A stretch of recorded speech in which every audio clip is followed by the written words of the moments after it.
Hi friends, నేను మీ అపర్ణ మాట్లాడుతున్నాను. ఈరోజు నేను ఎండు రొయ్యల పులుసు చేస్తున్నానండి. దానికి కావాల్సింది 4 పెద్ద సైజు ఆనియన్స్, కొద్దిగా కొత్తిమీర, కరివేపాకు, 2 పచ్చిమిరపకాయ, ఒక చిన్న నిమ్మకాయ సైజ్ అంతా చింతపండు రసం అండి, 1 కప్పు ఎండు రొయ్యలు. ఓకే,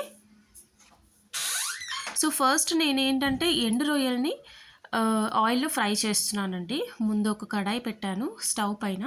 అందులో 1.5 స్పూన్ వరకు నేను ఆయిల్ని తీసుకున్నాను. సో అదే ఆయిల్లో నేను డీప్ ఫ్రై చేయాలి కొద్దిగా ఎండు రొయ్యల్ని. కొద్దిగా రెడ్ కలర్ వచ్చే వరకు వేయించుకోవాలండి. అప్పుడే ఈ రొయ్యలు అనేది కొంచెం క్రిస్పీగా ఉంటాయి మనకు పులుసులో. ఓకే, సో లైట్గా వేగనివ్వండి. కొద్దిగా బ్రౌన్ కలర్, రెడ్ కలర్లో వచ్చాక మీరు ఒక బౌల్లోకి తీసేసుకోండి. ఓకే,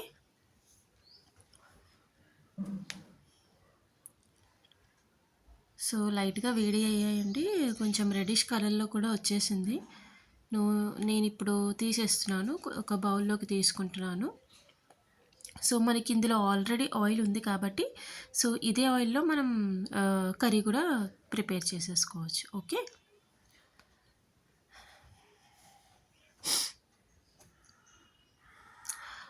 ఈరోజు నేను మీకు ఒక చిట్కా చెప్పబోతున్నాను ఫ్రెండ్స్. ఒకవేళ మీరు ఒకసారి ట్రై చేయొచ్చు కూడా. ఏంటంటే ఇప్పుడు మనం దోసపిండి రుబ్బుకుంటాం కదా నార్మల్గా రైస్ అండ్ మినపప్పుతో. సో మనం ఎప్పుడైతే మిక్సీలో గ్రైండ్ చేసుకునేటప్పుడు నైట్లో అందులో ఒక చిన్న బౌల్ సైజ్ అంతా రైస్ వేయండి. మనం అన్నం ఉంటుంది కదా, సద్దన్నం, అది కొద్దిగా వేసి మిక్సీలో గ్రైండ్ చేసి ఆ పిండిలో కలిపేసుకోండి. లేదంటే మీరు మినపప్పుతో గ్రైండ్ చేసేటప్పుడైనా మీరు వేసుకోవచ్చు. అలా చేసుకొని మీరు దోశలు వేసుకుంటే కనుక చాలా క్రిస్పీగా వస్తాయండి అండ్ రెడ్ కలర్ అవుతుంది. ఓకే, సో ఈ రెసిపీ ట్రై చేయండి ఫ్రెండ్స్, చాలా బాగుంటుంది చిట్కా అనేది. ఓకేనా, నేను ఇప్పుడు ఆనియన్స్ వేసానండి. ఇప్పుడు ఇది ఫ్రై చేసుకుందాం. ఇందులో కొద్దిగా సాల్ట్ కూడా వేసేసుకుందాం. నేనైతే రా సాల్ట్ వాడుతున్నాను కాబట్టి ఓన్లీ 1 స్పూన్ వరకు నేను సాల్ట్ వేస్తున్నాను.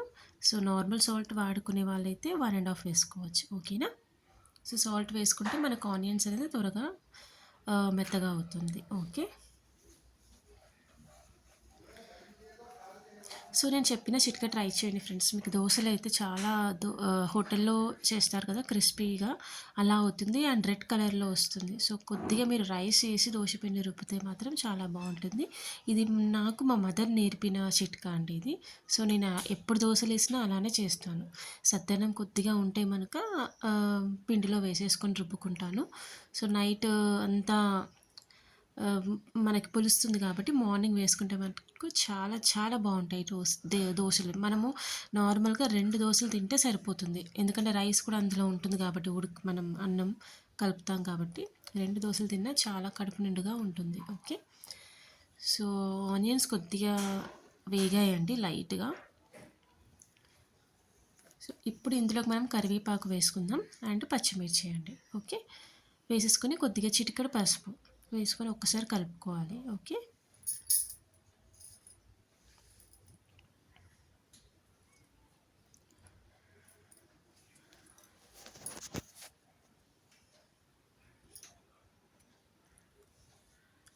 సో దీంట్లోకి మనం 1.5 స్పూన్ అంతా అల్లం పేస్ట్ వేసుకోవాలండి. సో అల్లం వేసుకున్నాక కొద్దిగా పచ్చి వాసన పోయే వరకు మనం వేయించుకోవాలి, అప్పుడే బాగుంటుంది. సో లైట్గా మనం పసుపు వేసాం కాబట్టి ఆనియన్స్ కొద్దిగా రెడ్ కలర్లో అవుతుంది లైట్గా. అయ్యాక మనం వెంటనే అల్లం వెల్లుల్లి పేస్ట్ వేసుకుందాం. ఓకేనా, సో ఇలా మూత పెట్టడం వల్ల ఏంటంటే ఆనియన్స్ త్వరగా మగ్గుతుంది, అందుకే నేను మూత పెట్టి కొద్దిగా లైట్గా వేయించాను. సో ఇప్పుడు 1.5 టేబుల్ స్పూన్ వరకు నేను పేస్ట్ వేసుకొని కొద్దిగా ఒకసారి కలుపుకోవాలి. ఆనియన్స్ అన్నిటికీ మనకి పేస్ట్ అనేది పట్టే వరకు కలుపుకోవాలి. ఓకే,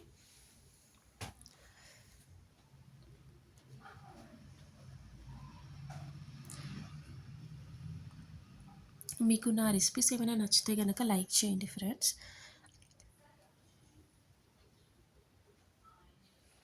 సో నేను చేసే ప్రతి వంటకం ఆహ్, మొత్తం నేను చేసేది కాదండి. మొత్తం మా మదర్ నాకు నేర్పించిన వంటకాలే నేను చేస్తున్నాను. నా ఓన్‌గా అయితే నేను ఇవి ఎప్పుడు ట్రై చేయలేదు.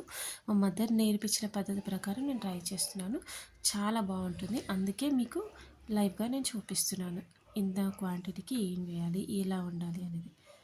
సో, నేను చూపించినట్టుగా మీరు ట్రై చేస్తే గనుక ఈజీగా వంటకాలు నేర్చుకునే వాళ్ళకి చాలా హెల్ప్‌ఫుల్ అవుతుంది. కొద్ది కొద్దిగా క్వాంటిటీతో చేసుకుంటే మీకు పెద్దగా వండే వాళ్ళకి కూడా ఈజీ అవుతుందనమాట. అంటే పెద్ద క్వాంటిటీ చేసేటప్పుడు కూడా. సో, కొద్దిగా అల్లం పేస్ట్ వేసాక కొద్దిగా ఫ్రై చేసాం కదండీ ఆనియన్స్ అన్నిటిని. ఇప్పుడు మనం ఇందులోకి పులుసు వేసేసుకుందామండి.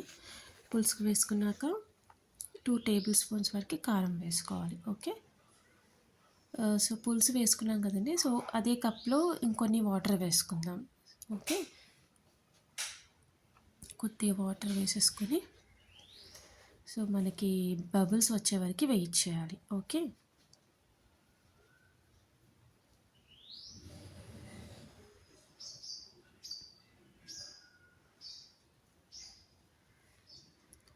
సో, మూత పెట్టేసి కొద్దిగా బబుల్స్ వస్తాయండి. అది వచ్చిన తర్వాతే మనం వేయించి పెట్టుకున్న ఈ అవి వేసుకోవాలి. యాక్చువల్‌గా ఇప్పుడు నేను కారం కూడా వేశాను కదండీ! సో, దీంట్లో మనము ఇది గరం మసాలా పౌడర్ కూడా వేసుకోవాలి దీంట్లోనే. ఇది మసిలేటప్పుడే, పులుసు మగ్గేటప్పుడే మనం గరం మసాలా వేసుకుంటే కొద్దిగా స్మెల్ కూడా బావుంటుంది. ఇప్పుడు మనము వేయించుకున్న ఈ ఎండు రొయ్యలు వేసేసుకుందాము. సో, వాటికి గరం మసాలా అండ్ కారం ఫ్లేవర్ అనేది బాగా పడుతుంది పులుసులో కదా! సో, బాగా పట్టాలి కాబట్టి మనం ముందే ఇవన్నీ వేసేసుకోవాలి. ఓకే. కొద్దిగా మగ్గించుకోవాలి. ఆల్రెడీ మనము ఫ్రై చేసాం కాబట్టి ఇవి త్వరగా మగ్గిపోతాయి. అండ్ పులుసులో వేసినందుకు ఈ రొయ్యలనేది చాలా టేస్టీ ఉంటుందండి. నార్మల్‌గా రొయ్యల వేపుడు కన్నా ఈ పులుసు చేస్తే చాలా బావుంటుంది. ఎందుకంటే ఇది చల్లగైనా కూడా మనకి రొయ్యలు కూడా మెత్తగానే ఉంటాయి. నార్మల్‌గా మనం ఫ్రై చేస్తే ఏంటంటే రొయ్యలనేది కొద్దిగా కర్రీ చల్లగా అయిపోయాక మనకి క్రిస్పీనెస్ అనేది పోతుంది.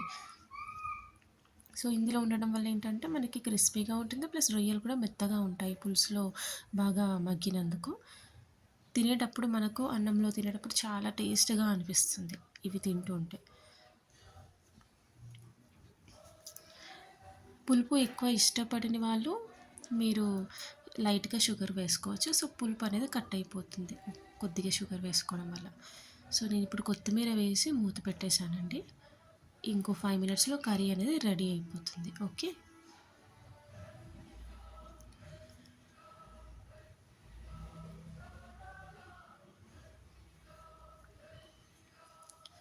సో, అయిపోయిందో లేదో ఒకసారి చెక్ చేసుకుందాము. సో, మనకి అంతా ఆయిల్ అనేది కొద్ది కొద్దిగా పైకి వచ్చేసింది కాబట్టి సో, ఈ టైంలో మనం దింపేసుకోవచ్చండి. సో, ఇది రైస్‌లోకి చాలా బావుంటుందండి కర్రీ. తప్పకుండా ట్రై చేయండి ఫ్రెండ్స్. Thank you. బాయ్.